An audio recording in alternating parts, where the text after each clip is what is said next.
Hey everyone, it's Jack from WhatCulture.com back again with all the ups and all the downs from Backlash 2016. But first of all, I'd like to give a big shout out to everyone who came to see us at Northumbria Freshers Fair this morning at Slash this afternoon. I was there alongside Adam Pacitti and Joe Hendry, local hit. Yeah, thanks to everyone who came along. Tickets again are only a fiver this week. It's ridiculous value. But enough of that. Let's up all the downs from Backlash and up them down.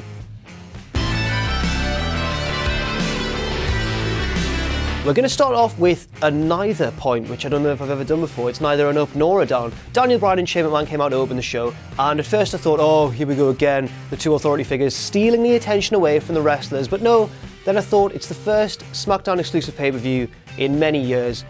If there was ever an instance where that was acceptable, I guess this one's it. So it's not good enough to be an up, not bad enough to be a down. Not sure why I've even put it in the video. Pointless.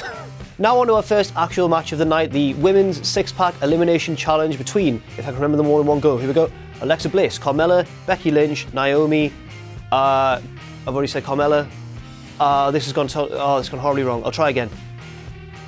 Alexa Bliss, Carmella, Natalya, Naomi, Alexa Bliss, Carmella, Natalya, Naomi, Nikki Bella, Becky Lynch, there we go, right, excellent stuff. This was a far better match than I thought it would be. Often multi-person, and I say multi-man, but multi-person matches can be quite messy and chaotic, especially when there's a variety of experiences in the ring. There's some very new wrestlers like Carmella, some very experienced ones like Becky Lynch, and sometimes it doesn't quite gel very well at all. This match was really well planned out, the elimination format helped, and it was very logical, and the result was a good one. Becky Lynch finally wins a world title, and she's deserved it so much since she started in the company. I don't want this to turn into a love letter to Becky Lynch, even though she's great. She's so great. It's enough, anyway, it's enough. Now on to the second of the two tag title semi-finals, the Hype Bros v the Usos, and then of course the winners would go on to face Rhino and Heath Slater later on in the show. Again, no complaints here. It wasn't a spectacular match, but the Usos did really good heel work. They came out without their face paint on. They were dressed all trendy, like Samoa and Kanye West, and they targeted the leg. And I like this sort, even though it's a rip-off of the Revival from NXT, sort of, although working a limb's not really exclusive to the Revival, but it's very much their bread and butter. But I don't mind the Usos doing it. They do it in a slightly different way. They just hit one big move at the end and then do a submission. And this is exactly what they did to Zack Ryder and Mojo Rawley. Good result, decent match, 2-0. Now we come to Miz Vs Ziggler for the Intercontinental Championship, and before this event, I would have put money on this being a down. It turned out to be the best match of the night. Who could have... Can you believe it, James? No. Great stuff. From James's rampant enthusiasm, you could probably tell that this match was really surprisingly good. Miz reminded everyone what he's been doing for the past few months, which has been incredibly consistent, emotive heel. Ziggler reminded everyone just how good he can be when he's in the right sort of environment, when he's booked the right way. It was just a great match. There was a lot of amateur groundwork. It was paced very, very well. Who would have thought this would have stolen the show? But it did, and the result was a good one too. Maurice taking a leaf out of the old manager's playbook, whipping out the pepper spray when the referee's back was turned, spraying Ziggler in the face. Miz hit the skull cushion, his finisher, and then picked up the win. What can I say? Great match. It's definitely enough. Now you might have noticed that it's 3-0 at the minute. We've got a clean sweep of ups. No, we don't. I'm about to ruin it because... And I feel a little bit harsh on this one. There was nothing that could be done about Randy Orton's injury, but it did cancel one of the biggest matches on the show. It's what they did with it that leads this point to be a down, because, as we all know by now, Wyatt's opponent in the end was Kane.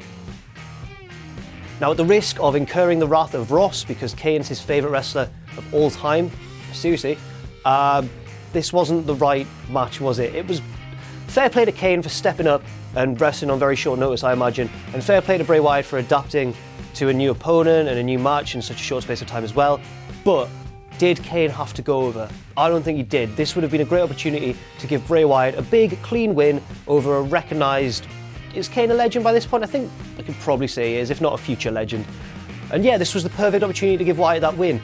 Yes, Randy Orton got involved and influenced the finish, and that was fine, but I just can't agree with Bray Wyatt losing again on pay-per-view, so it's definitely a down. Now we come to the final of that tag team tournament I was talking about earlier, Rhino and Heath Slater v the Usos.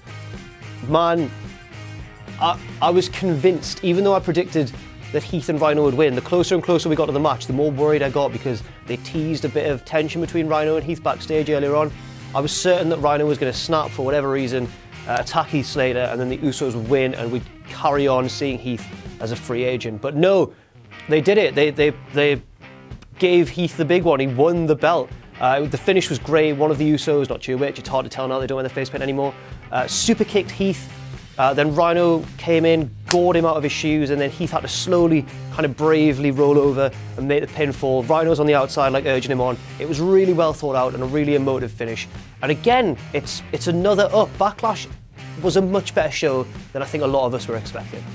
But one thing that I was expecting was that the main event would be good. I thought it was going to be the best match of the night, which it wasn't because Miz and Ziggler stole the show, but we all knew it was going to be good, and we all knew that AJ Styles would put on a hell of a show, win or lose. And can you believe it?